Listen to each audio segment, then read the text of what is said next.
What's up guys, as you can see by the title, today we're going to talk about what if John McCain won the 2008 presidential election. Now obviously he was the underdog during most of the campaign, and even the battleground maps really showed that many of them had him under 200 with Obama over 270, so really his chances were slim. But let's just say he pulls it off and see how his road to 270 electoral votes would be. So obviously, when it comes to McCain, he had a lot of focus on the swing state of Pennsylvania. Pennsylvania he lost by 10, so I actually don't think that would be the easiest way for him to get to 270 electoral votes. But this is really a mixture of how the networks view the different states. Some are really surprising, like North Dakota and South Dakota. He would obviously have to win both of them in order to win and become president, as well as the other states that he still won, Missouri and Montana. Missouri he wouldn't have to win by such a big margin, it was still a big bellwether back then. And then of course the state of Indiana, which he somehow managed to lose. That should not be possible for a Republican presidential nominee, but he did it. North Carolina was far more Republican back then, it was really not a bellwether. Obama just flipped it sort of by a fluke. It went to Bush by 13 points and it was a very favorable year for Democrats. Compared to 2016 and 2020, still competitive, but really more of a Republican state, despite of the trends, demographic shifts. And Florida.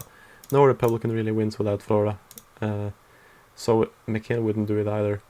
And even though Nevada was rated as a swing state, I think that his path would probably not go through the state of Nevada because he lost it so bad by like 12 points. Then you have the state, let's see, Nebraska. He will probably have to carry Nebraska second. I mean, it is more of one of the easier paths for him, while he was much more unpopular in Trump states such as Iowa, Wisconsin and Michigan because of the economic crisis. It would really have to be much smaller, and Obama would have to be way more incompetent for this to happen. But now, the next state that has to go to McCain was the state of Virginia. Obviously, it went to Bush by big margins, 8 points, 2 times. So McCain lost it by like 7 points. It is much closer than like Pennsylvania or Colorado. Although those states are also not that far from going to him. And the two remaining states that I think would actually carry McCain over the top, one of them is New Hampshire, where he did very well in the primary twice, even though he lost badly there in the general. And the last one is actually the state of Colorado. I think he lost by nearly 9 points, but it's just more likely for him to win there than these Rust Belt states, and he's from the West too. So John McCain pulls it off. He absolutely does the miracle and beats Obama in a very unfavorable year, but that's not going to help him or the GOP in 2010. In 2010 they're actually defending a lot of Senate seats, despite the gains that they historically made. So this time they are going to lose their seats in Florida, North Carolina, Pennsylvania, Kentucky, Missouri, and that's it. They are not going to have much of a chance to flip Illinois because Obama is still there. They're not going to win in Colorado because Ken Salazar is still there. There won't even be an election in Delaware without Joe Biden as the vice president.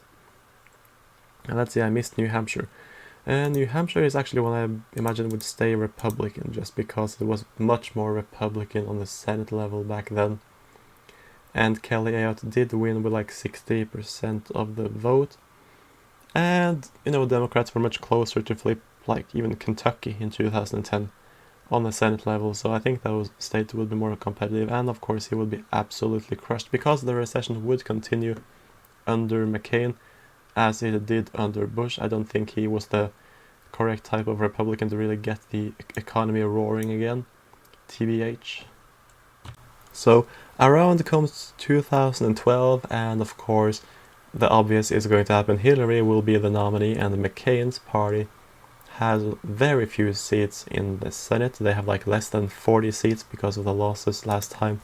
So some states will still be safe for McCain. Arizona, Oklahoma, Kansas, these are traditionally red states. I think that Nebraska will be safe enough, not the second district, and of course these western states here.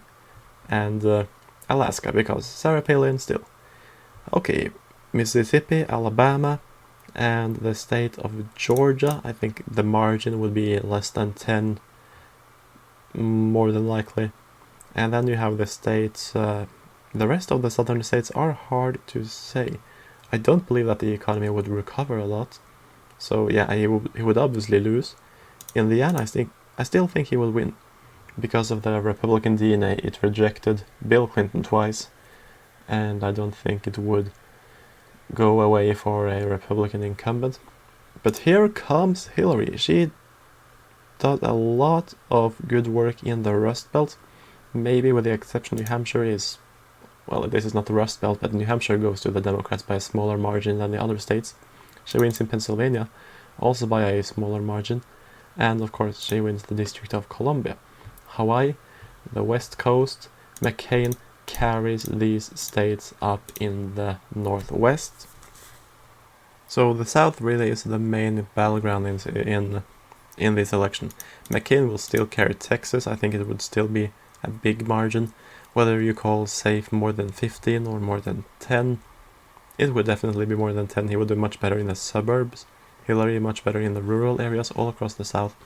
Hillary would still win in New Mexico and Colorado and Nevada by margins good enough, more than 5 points I think.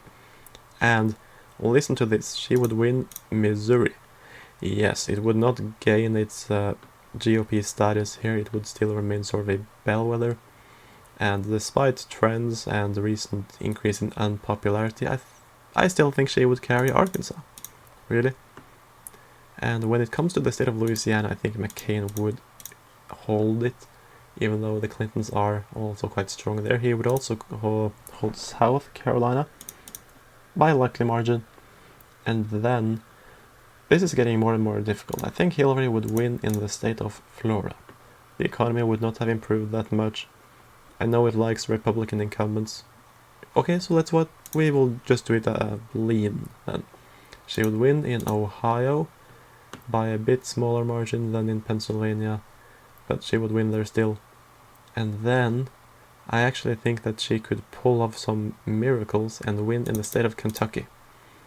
Kentucky, which has elected a Democratic governor just 2 years ago and has some Democratic DNA, but always goes Republican on the federal level for Senate and for President. And then it would be quite opposite in Virginia and North Carolina. See, McCain would do much better in the suburbs, Hillary would do much better in the rural areas. I still think she would win Virginia. I still think she would actually win in North Carolina. And when it comes to West Virginia, the economy would really tear down McCain there, as he would be the incumbent. I mean, they did not like Obama when the economy was bad in the state, and it would still be bad here. And then the only state remaining is the state of Tennessee and the 2nd district of Nebraska, which I still think narrowly go to McCain. And we'll just give this one to McCain because he has already lost so much, and Tennessee actually has some legacy Republican areas in the eastern parts of the state that always votes Republican. So this is it. Hillary would be president, and it probably means that this would happen.